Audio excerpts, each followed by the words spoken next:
What's going on, everyone? Welcome to Unnecessary Rambling. My name is Jeffrey, and today I'm going to talk to you about The Thing Remastered. So, I guess a little late to the party on this. I'm recording this in January 2025. The game, I believe, came out in December 2024, so not super late to the party. We'll call it fashionably late, but it's a game I really wanted to discuss. I don't know why. Honestly, I mean, there's a lot of games that I play through, shorter games, indie games, AA games, games you wouldn't expect, and then AAA games, all of everything in between. But I wrapped this up this week. It was about 4 to 5 hours long. I bought the game on sale. It's normally $30. I got it for $24 on PlayStation 5. There was like the holiday sale, and I thought, you know what? I'm in the mood for something creepy, something sci-fi horror. And it's very snowy and cold, wintry where I live, and I wanted that feeling from a game. And so when I saw it on sale, I was like, you know what, let's just take the plunge, let's jump in. But gosh, it's not what I expected. It's really not. I don't know what I expected, I guess. So I should give a reference point here.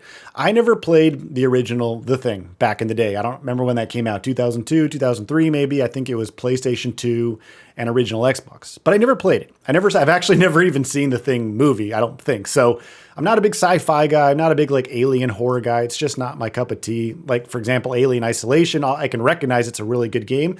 It's just not for me when it comes to horror. It's just not my vibe. But I don't know. For whatever reason, The Thing Remastered was calling to me. It was telling me to play it. And so I bought it for $24 and jumped in, finished it in a few nights, and I enjoyed aspects. But man, it's a rough game. It's really rough. It's rough around the edges. The remaster doesn't feel like it was done all that well, which is honestly pretty surprising because the developer behind the remaster is Night Dive Studios, and they've done a lot of different remasters, which I can't think of right now. But they have done a lot, from what I know. I just can't think of which ones they've done, but they've done them. And so Night Dive Studios, usually when I hear their name associated with a remaster, I usually have a pretty good feeling. And this one is not, it's just not very good. It's very rough. The problem I have is that I don't know what the original game is like. Maybe I'll have to go back and play that and do another video one day of the original The Thing for PS2 or Xbox, I believe. I don't think it was on GameCube. I don't know. Anyway, it doesn't matter. So there's two different kind of sides of this coin I want to talk about here. The first is the whole vibe.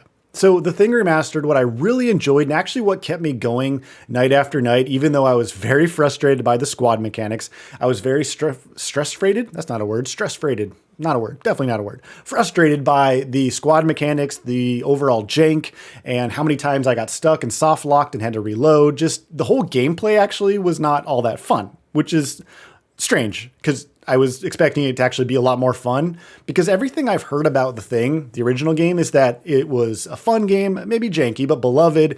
It felt good. It was good to play. I don't know if it was like close to the source material. Having never seen the movie, I know that's probably an awful thing to say that I've never seen it as a horror person. But I was expecting a lot more. I guess I was just expecting a lot more from this remaster. The user reviews seemed good. I think the Steam reviews were very positive. The PlayStation Store, I think, was like 4.5 stars out of 5. And I know you can't always go by user reviews, but I at least put some stock into that. And this seemed, for all intents and purposes, pretty good. However, bumped the mic. How much of that is nostalgia and how much of that is just this being a good remaster? I don't know. From my experience, this is like a kind of a C tier game, I guess, maybe like low B. And I'm going to go with C tier, maybe like a solid C tier game, because it just came across as average. There was some good, there was some bad, but average. Anyway, so the good. The thing with The Thing Remastered is the vibe. I really like the whole Antarctic base. And I think your main character, this like US soldier guy, I think his name is Blake. Blake, it's Whitley. What's the situation? You're out of your league here, Blake. I could be wrong. I'm so bad at remembering details of story and characters, so forgive me if I'm completely wrong. But Blake is the name that comes to mind. We're going to go with Blake, even if it's not. So we're going to go with that. So the main character guy, you explore this Antarctic base. It's very creepy and decrepit. Things have fallen into ruin. There's clearly signs of alien life, and people have been taken over by the aliens, the things, or whatever they're called. Again, I've never seen the movie. Please forgive me for butchering if I'm messing up the narrative and characters. But the whole feeling, and that's why I wanted to play this game, because I can't remember if I already said it, but it's like wintry and snowy where I live. So I wanted that vibe from a game, and you do get that really well here with The Thing and The Thing Remastered specifically. The whole feeling of the snowy Antarctic world, the scientific bases, the whole military stuff, it all feels really good. except for when the sound cuts out. The sound cuts out pretty often, and that kind of throws the immersion. But when that doesn't happen, that's what kept me going through the 4 or 5 hours of this game. It doesn't outstay its welcome in that sense.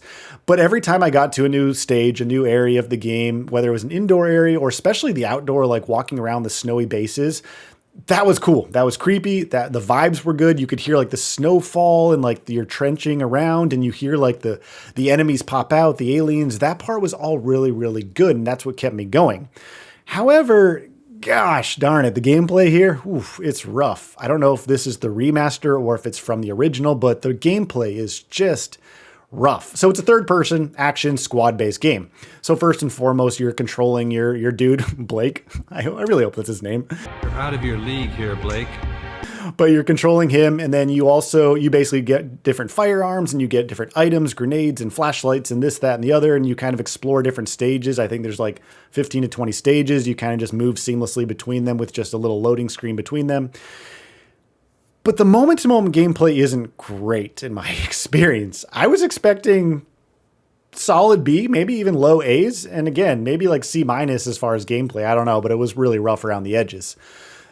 The shooting, there's auto aim and things like that. You can turn on the original aim, which I don't even know what that means because I couldn't tell a difference.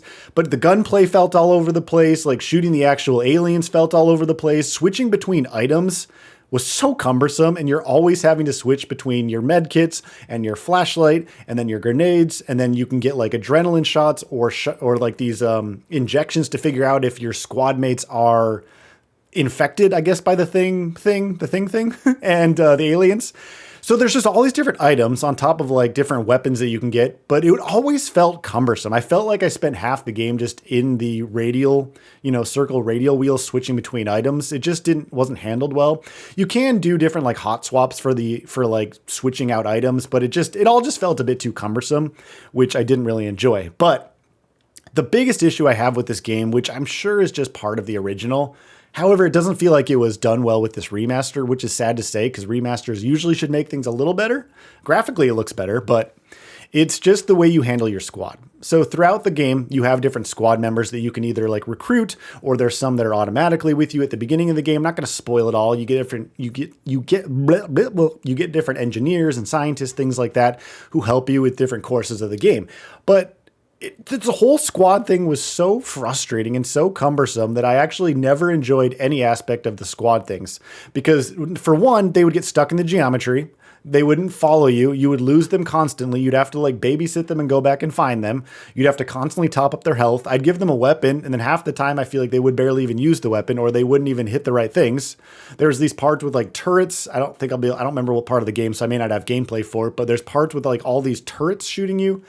And it was just felt like a nightmare trying to get through it. It was just like survival of the fittest. And I'm not sure why that wasn't updated. But anyway, the squad-based mechanics are really what made the game.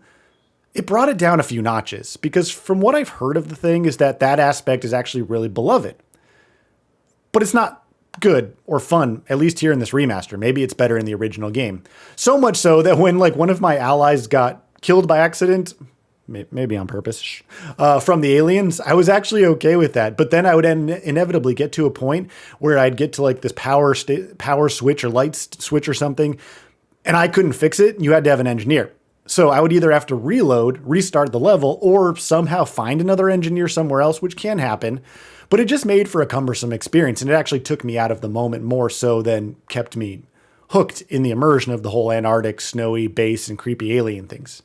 Because again, I do want to say the vibes here with the Antarctic base and the snowy and the alien, the creep factor is good. It's not scary. I was never once scared by this game, except for from all the different bugs and soft locks and things like that. But it wasn't scary in that sense. It was more kind of like that B-movie horror schlock. And then at some point you fight like just regular human kind of soldier guard enemy things. And that actually reminded me of Fear. I really love the first and second Fear games. But the first one specifically, for some reason, the vibes that I was getting from, I keep saying vibes too much, sorry, but we're just going to say it anyway. The vibes I'm getting from the enemies that were the human characters, like the way they interact and talk to each other, even though the AI didn't seem that smart, the way they talk to each other and their banter really reminded me of Fear. That's just a little side note I thought was interesting. But in all honesty, this it's not a game that it's just not what I expected. I really was expecting a high quality survival horror experience with some sci-fi tinges. And I walked away with a less than stellar experience. It's even hard to recommend it. And that's the hard thing. This isn't like a review per se, but I guess it's just an encompassing discussion of the game.